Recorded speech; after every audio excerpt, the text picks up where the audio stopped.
Bien, mis hermanos, quiero introducir el tema de hoy diciendo que tal vez uno de los conceptos, o dos de los conceptos mejor, que son menos valorados o que cada día son reducidos en nuestra sociedad, son los de autoridad y sujeción. De hecho, cuando se piensa en la autoridad, eh, casi siempre se tiene una visión negativa de qué es la autoridad. Eh, y de hecho, casi todas las sociedades se están levantando contra los modelos de autoridad porque no soportan la autoridad. Y eso es evidente en nuestro tiempo. Toda autoridad es rechazada o es catalogada como algo negativo que hace daño. El otro principio va unido a este y es el de sujeción. La autoridad se ejerce desde los que gobiernan hacia los gobernados, pero la sujeción es la actitud que debemos tener aquellos que estamos o somos gobernados. Ahora, traiga eso hasta la familia. Las familias actualmente están en crisis. Muchas familias están en crisis porque se ha perdido la autoridad del varón dentro de la casa y muchas ni siquiera tienen una cabeza, un varón que refleje la imagen de Cristo para edificar esa familia que necesita. Y más aún se agrava el problema o se agrava el asunto cuando los gobernados se levantan porque creen que pueden hacer mejor las cosas o por tantas razones se levantan contra la autoridad del padre. Ahora, hemos hablado del Estado, hemos hablado del gobierno, de la familia, pero es necesario traer esto hasta la iglesia. Hay una crisis de gobernabilidad en la iglesia, principalmente por el mal gobierno, ¿cierto? Porque hay un formato de autoridad dentro de muchas iglesias que es una autoridad radical, tiránica, en donde hay un episcopo o un apóstol que gobierna con mano de hierro absolutamente todo y no se mueve una aguja, una paja en la iglesia si no se da la voz de esta persona que está al frente. Esa situación también ha afectado la relación hombre-mujer, la crisis de autoridad hombre-mujer, porque Dios ha establecido un orden, y ese orden de jerárquico hombre-mujer debe ser respetado al interior de la iglesia. Por ejemplo, nosotros muchas veces vemos que muchas hermanas se levantan y dicen, es que yo tengo más capacidad de él y yo debería hacer esto que él hace, pero resulta que en la palabra de Dios está escrito que no puede. ¿Cómo resolvemos esos asuntos de autoridad y sujeción? Los conflictos hombre-mujer que se levantan hoy. Pues la palabra de Dios tiene respuesta para todas esas situaciones y eso es lo que nos tranquiliza, lo que dice el Señor acerca de eso.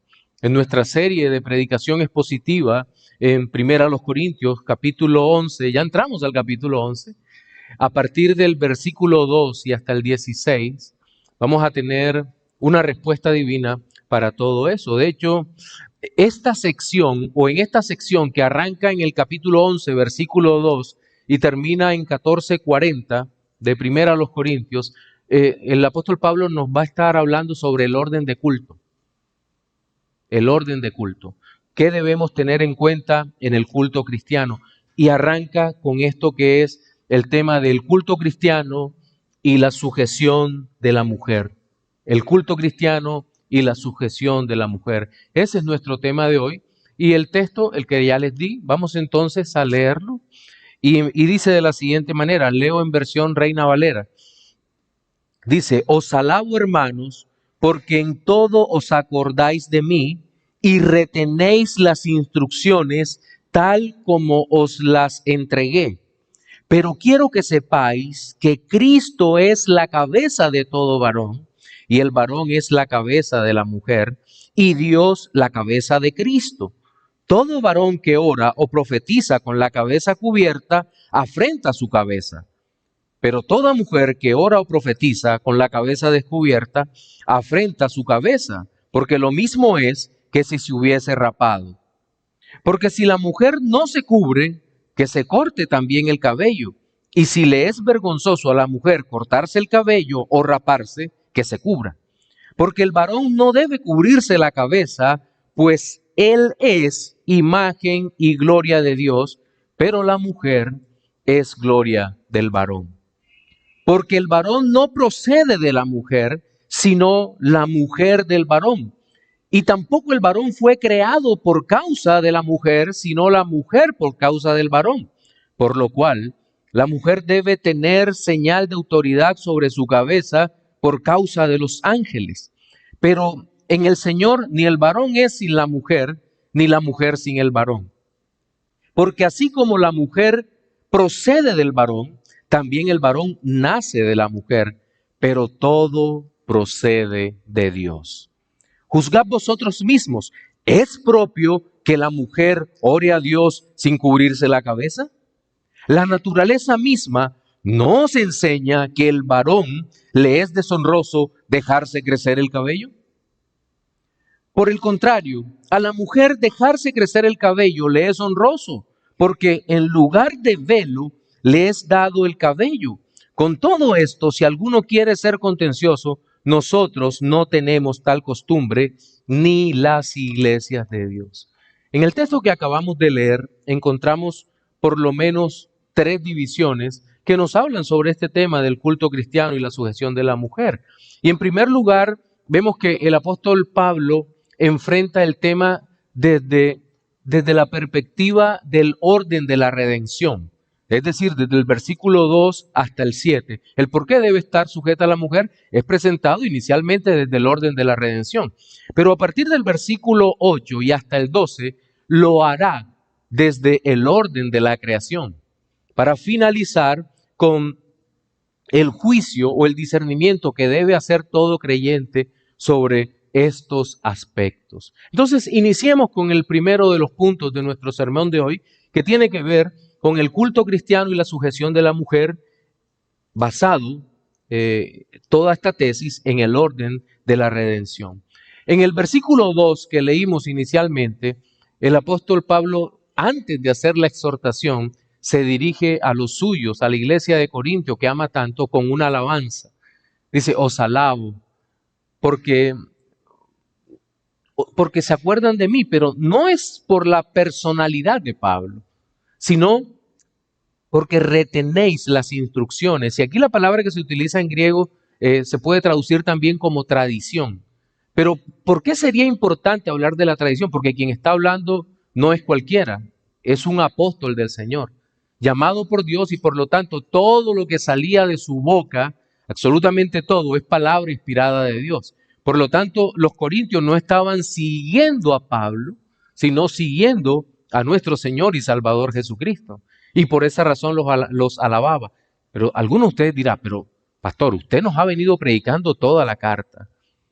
Y al principio encontramos que había divisiones. Había graves problemas de divisiones. Había problemas de inmoralidad. Usted mismo nos enseñó eso. Pero también nos dijo que había problemas de idolatría, había tantos problemas en esto, y ahora incluso hay problemas en el culto.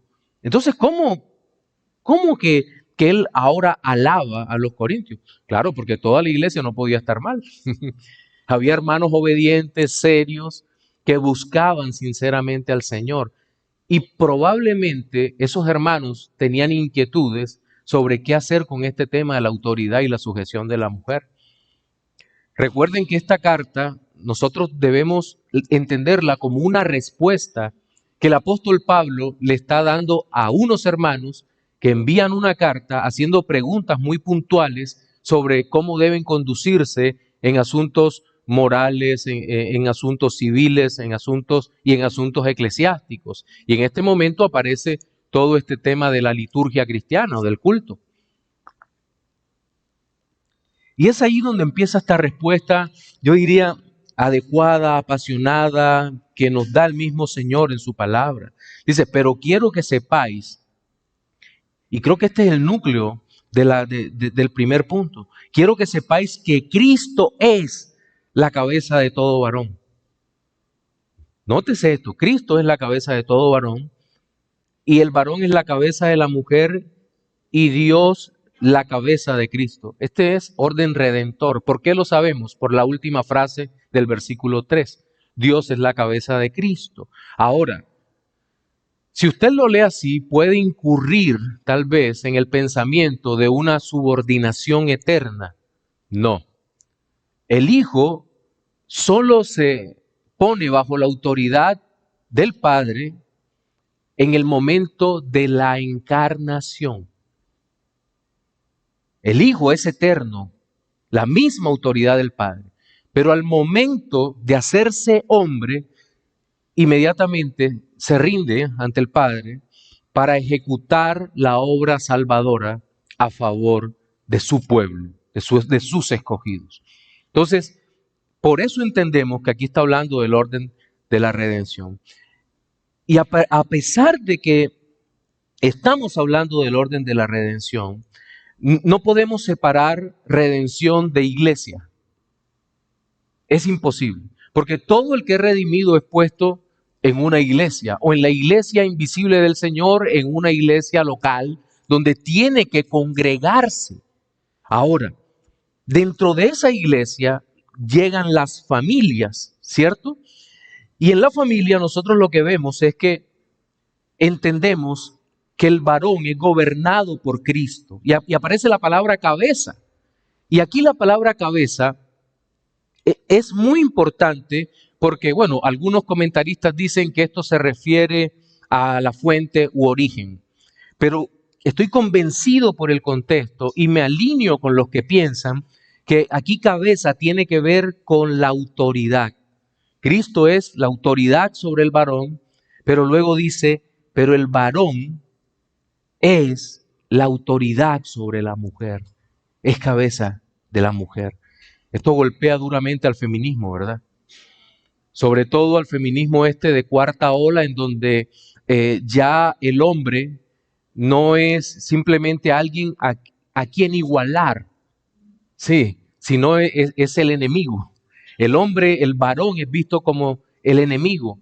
Y es evidente que ese tipo de pensamiento va a afectar los hogares hoy en día.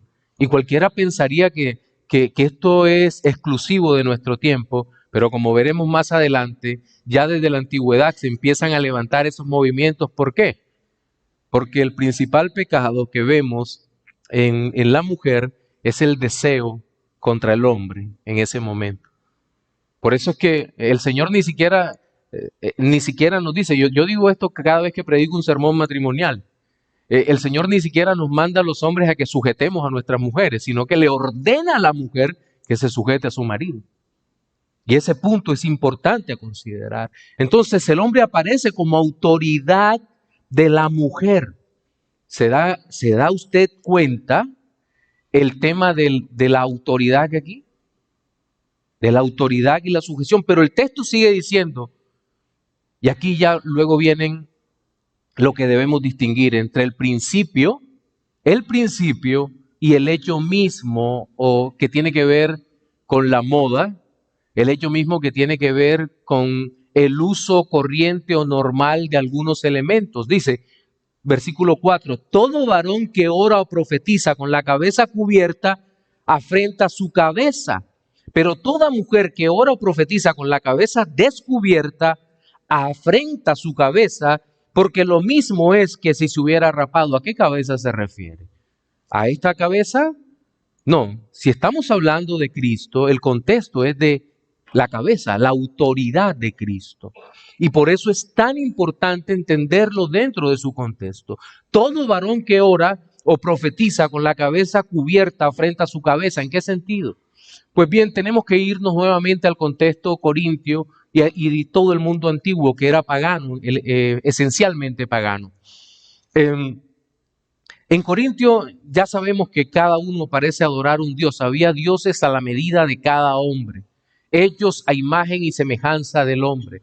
Y parece ser que al momento de ofrecer sacrificios a esos dioses era una costumbre que se cubrieran la cabeza los varones.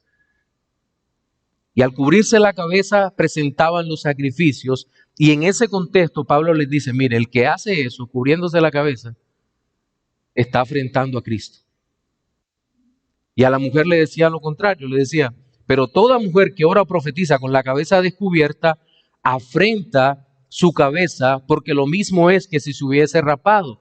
En ese contexto también, toda mujer que no llevaba la señal del velo de autoridad sobre su cabeza era considerada de mala reputación, dicen algunos autores, mientras que otros son más directos y dicen, era considerada una prostituta.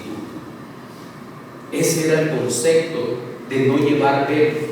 La mujer se quería ser libre de la autoridad del hombre y muchas, y en este caso entiéndase o léase, hermanas fuertes, decían, si Cristo me liberó, entonces yo no debo llevar ninguna señal de autoridad porque esa es una moda impuesta por el mundo. Pero Pablo está usando esa moda impuesta por el mundo para decirle, cuidado, si usted se quita la señal de autoridad, usted está afrentando a Cristo, a su marido, y en consecuencia a Cristo. Y sería mejor que se rapara. ¿Por qué? ¿Por qué el raparse? Porque las mujeres que iban rapadas eran las esclavas, que no podían lucir su cabello, sino que se les cortaba el cabello y eso demostraba que eran esclavas. Entonces les decía, ¿no quieres cubrirte? Rápate, quítate el pelo, mejor. Eso te sería mejor que parecer una prostituta. Y era un pensamiento lógico, fuerte pero lógico. Porque si la mujer no se cubre, que se corte también el cabello. Y si le es vergonzoso a la mujer cortarse el cabello o raparse, que se cubra, porque el varón no debe cubrirse la cabeza, pues él es imagen y gloria de Dios, pero la mujer es gloria del varón. Aquí no se está hablando de un orden, de una jerarquía. Dios ha dado al hombre que gobierne su casa. Ahora, sabemos por la palabra de Dios cómo debe ser ese gobierno. Debe ser un gobierno en amor, mostrando, reflejando a Cristo con nuestras esposas. A eso nos llamó el Señor, siendo amorosos, cuidadosos, cuidándolas a ellas como hasta nuestros propios cuerpos, dice la palabra de Dios. Y esto es una realidad que debemos vivir cada día. Ahora bien, quiero hacer una serie de aplicaciones al final de este primer punto. Por ejemplo, usted se preguntará, bueno, ¿y qué pasa con ese tema del velo del cual se habla aquí? ¿Tienen las mujeres entonces a partir de hoy, hermano pastor, que todas las mujeres venir con el velo? ¿O tienen que ponerse como algunos hermanos de otras congregaciones que son hermanos? Cuidado, no vayan a pensar que son hermanos que llevan una cosita chiquita y dicen que eso es un velo. No. A ver, digamos que vamos a respetar lo que ellos creen, ¿cierto? Y si se quieren poner el velo o no, es un tema cultural. De hecho, cuando uno va a algunas iglesias en los Estados Unidos, sobre todo al sur, y uno entra a esas iglesias, uno ve no solo con velos, sino a las mujeres con unos sombreros hermosos que entran a los servicios. Y sí, digamos que es una costumbre tomada de alguna manera de la Escritura, pero no es normativa. O mejor, no es regulativo, no es principio regulador para nosotros o para nuestras hermanas. Ahora, si usted se quiere poner un velo a 35 grados en esta ciudad, yo diría que lo pensara, sinceramente, que pensara que se lo va a poner. Pero el problema no es la moda. El problema no es el velo en sí mismo. El problema es el principio de autoridad, mis hermanos y mis hermanas. Ese es el tema. De hecho, cuando uno empieza a leer un poco sobre el tema, se inquieta, oye, pero el tema del velo, pues vamos a ver qué dice. Y ve que durante la Edad Media no se usaba, o sí se usaba dependiendo del lugar donde estaba, porque lo entendían como un principio, no como ponerse el elemento. O durante la Reforma. Fíjense que dice que al hombre le es deshonroso cubrirse la cabeza, pero nosotros vemos a los reformadores que muchas veces tienen puestos boinas o tienen puestos capuchas, y nosotros preguntamos, bueno, ¿y por qué razón entonces en ese dibujo de tal reformador tenía una boina o una capucha como las pinturas de Lutero Carrillo, ¿recuerdan? ¿Acaso no están afrentando a Cristo con eso? No, el tema es principio de autoridad. porque ellos se sabe que no están en una sociedad pagana y no están sacrificando a los ídolos. Sí, ahora, los que tenemos menos cabello, si usted sufrimos más del clima, por el clima, el sol nos golpea más fuerte, el frío nos golpea más fuerte, y es necesario muchas veces que nos cubramos. Sí, entonces, digamos que hay muchas modas. Por ejemplo, la moda de las pelucas. ¿Quiénes se acuerdan también?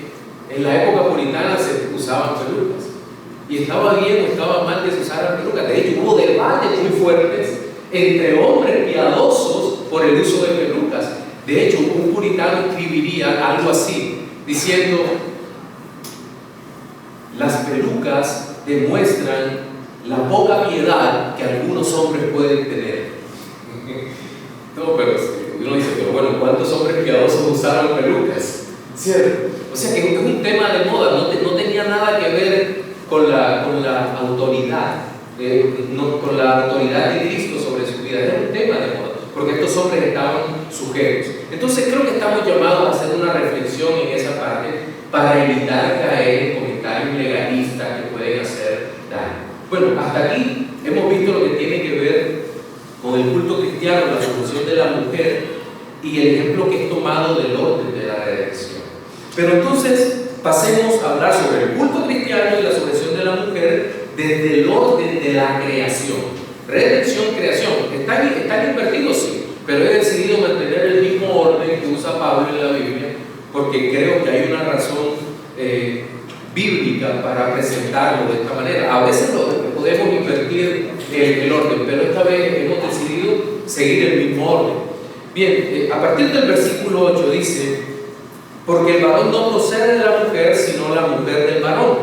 Y tampoco el varón fue creado por causa de la mujer, sino la mujer por causa del varón.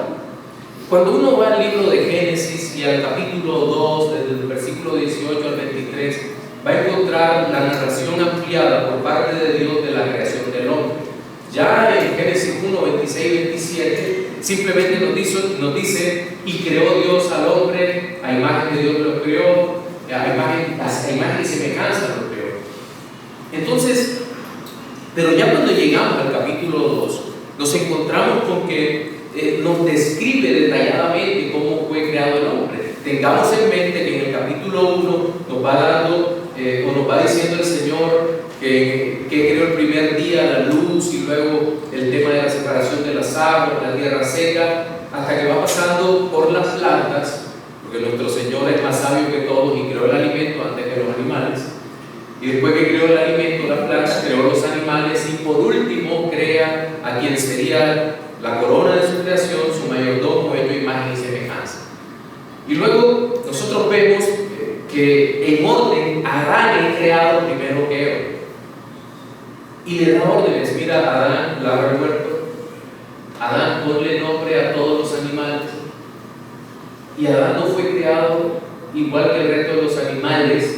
Los animales fueron creados en pareja inmediatamente, pero en el hombre estaba la imagen de Dios. Es decir, no califica dentro de la misma categoría de animal, sino que califica en una categoría totalmente aparte, creado por Dios para su gloria, con entendimiento y capacidad. Pero después que crea al hombre, el Señor lanza una sentencia: no es bueno que el hombre, el varón, esté solo, le haré ayuda idónea para él. Hace caer un profundo sueño, el resto todos conocemos la historia, toma una costilla y le hace una mujer. Aparece la primera poesía: es esto ahora hueso de mi hueso y carne de mi carne, por una profunda emoción que hay allí. Y eso es lo que está diciendo acá, el orden. ¿Por qué la sujeción? Porque por el orden de la creación. Porque el varón no procede de la mujer, sino la mujer del varón. Eso es lo que nos está diciendo, nos está recordando ese texto. Y tampoco el varón fue creado por causa de la mujer, sino la mujer por causa del varón. ¿Se acuerdan? Le haré ayuda idónea a él. ¿Significa eso entonces que la mujer es inferior? En ninguna manera.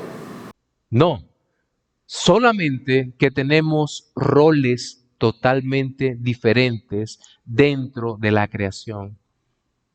Ese es el punto. ¿Y por qué Dios lo hizo así? Dirá alguna hermana molesta. Y uno tiene que responder, porque Dios es más sabio que usted y que yo, y a Dios le plugo hacerlo de esa manera. Por lo cual, mire la explicación de esto. La mujer debe tener señal de autoridad sobre su cabeza por causa de los ángeles. Tal vez uno de los pasajes más difíciles que he predicado en toda mi vida. Y a veces uno es un poco ingenuo aún como predicador. Y dice, no, voy a tomar este comentario porque es muy bueno, y este léxico griego, y empieza uno, abre. Y de pronto dice, no, sí, el que debe saber es este. Y dice, en este pasaje hay 5 posiciones que son esta. Sí, y en mi humilde opinión, escribe el comentarista bíblico, en mi humilde opinión, no tengo la menor idea de lo que significa eso. ¿Y qué espera para los simples mortales como yo? ¿Qué hacer? Bueno, otros hombres, en el caso de Ernesto Trenchari, me identifico en este pasaje con él, no en el resto de algunas cosas. Dice que cuando habla de señal de autoridad en su cabeza, el velo, por causa de los ángeles, solamente hay 2 posibilidades. Que sea la presencia de ángeles que invisiblemente están en el culto cristiano, viendo todo lo que se hace y toda la adoración, o que como ángelos, que es la palabra griega, traduce también mensajero, puede ser la presencia de otros ministros que visitan la iglesia y veían en ese contexto cómo se comportaban las mujeres en Corintio y si realmente estaban sujetas a la autoridad de sus esposos. Y creo que esa es la mejor interpretación, aunque no significa que no tenga problemas la interpretación, pero creo que es la más sólida de todas ellas. Y como se presenta en otras versiones, creo que en otras versiones de la Biblia de las Américas u otras, es la mejor manera de interpretar el pasaje. Bueno, dice, pero en el Señor ni el varón es sin la mujer, ni la mujer es sin el varón. Y esto es maravilloso entenderlo, porque aunque molesten las mujeres, no podemos vivir sin ellas. Oh, y ya sé que hay hermanas que dicen, aunque molesten los hombres, no podemos vivir sin ellos. No, mis hermanos, no podemos vivir los unos sin los otros. Es imposible para nosotros, nos volvemos un desastre sin las mujeres. Y las mujeres sin los hombres, así es. ¿Por qué? Porque Dios nos hizo complementarios. No nos hizo para vivir solos. No es bueno que el hombre esté solo. No es bueno. No podemos vivir de esa manera. Entonces, ni el hombre es.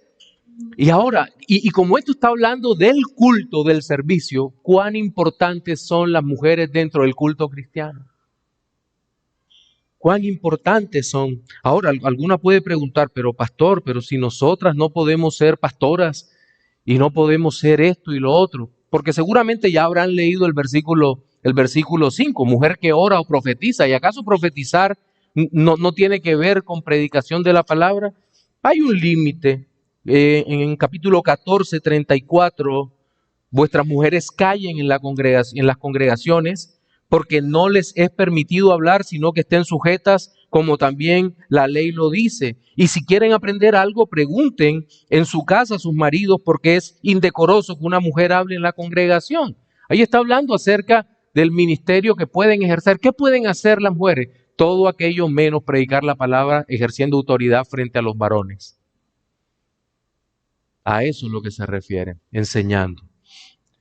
Y no es por falta de capacidad, insisto, no es por falta de capacidad, porque seguramente Miren, si fuera por capacidad, algunas veces me he reído porque he escuchado a algunos varones y yo digo, si pudieran ser pastoras, mi madre sería una tremenda pastora. Pero no es así, es lo que Dios ha ordenado. ¿Por qué? Pregúntele a Dios. Pregúntele al Señor. Vea el orden de la creación. Ahora, porque así como la mujer procede del varón, también el varón nace de la mujer, pero todo procede de Dios. ¿Por qué razón Dios creó todas las cosas?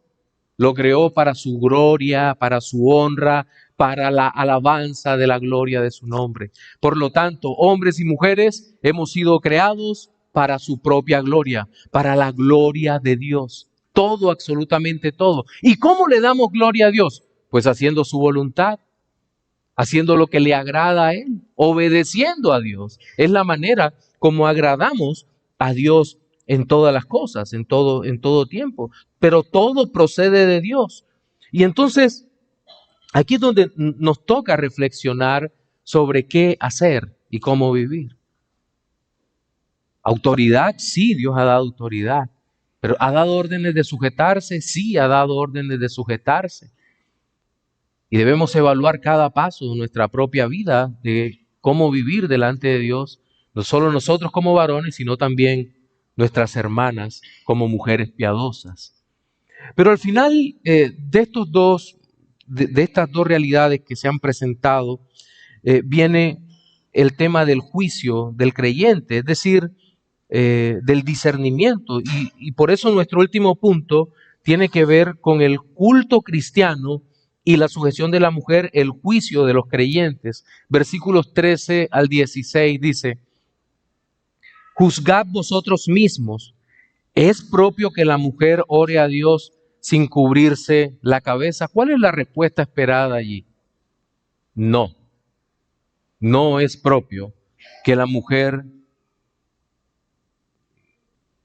perdón, no, es propio que la mujer ore a Dios sin cubrirse la cabeza. No, la mujer tiene que, por razón de autoridad, en ese contexto, cubrirse la cabeza. Es decir, mantener el concepto de que está bajo la autoridad de su esposo y que todo lo que hace es para agradar a Dios. Entonces, la respuesta a esa pregunta, todos la saben. No es propio, no puede dejar de cubrirse la cabeza. Y ya el apóstol Pablo ha dicho, si no se cubre, mejor le fuera a raparse, ¿cierto? Pero luego le dice al hombre, la naturaleza misma nos enseña que el varón le es deshonroso dejarse crecer el cabello. Naturaleza misma, claro. John MacArthur, en su comentario de la Biblia comentada por él mismo, dice que nosotros vemos que a muchos más hombres que mujeres el cabello se les cae por causa de la testosterona. Es decir, es una causa natural. Es casi, no sé qué porcentaje de varones se nos cae el cabello. Se nos cae. Es imposible y hasta ahora no se ha descubierto una manera eficaz de que el cabello no se caiga. Luego viene el uso de productos, los implantes y cualquier cantidad de operaciones hoy en día que hay con relación a eso, pero no es lo natural. Ahora, no estoy diciendo que no lo haga, eso es problema de usted si lo quiere hacer o no. Pero el tema es que la naturaleza misma nos dice que es deshonroso dejarse crecer el cabello. Dentro del contexto corintio, ¿sabe quiénes se dejaban crecer el cabello? Los homosexuales. Es decir, se trataba de borrar la distinción hombre-mujer. ¿Dónde he visto eso antes? Se trataba de borrar la distinción entre hombres y mujeres. Los hombres les gustaba usar el cabello largo como mujeres y a las mujeres parece que les gustaba, a algunas les gustaba cortarse el cabello y eso era señal de libertad. Pero no, la Escritura nos dice que al varón le es deshonroso dejarse crecer el cabello dentro de ese contexto.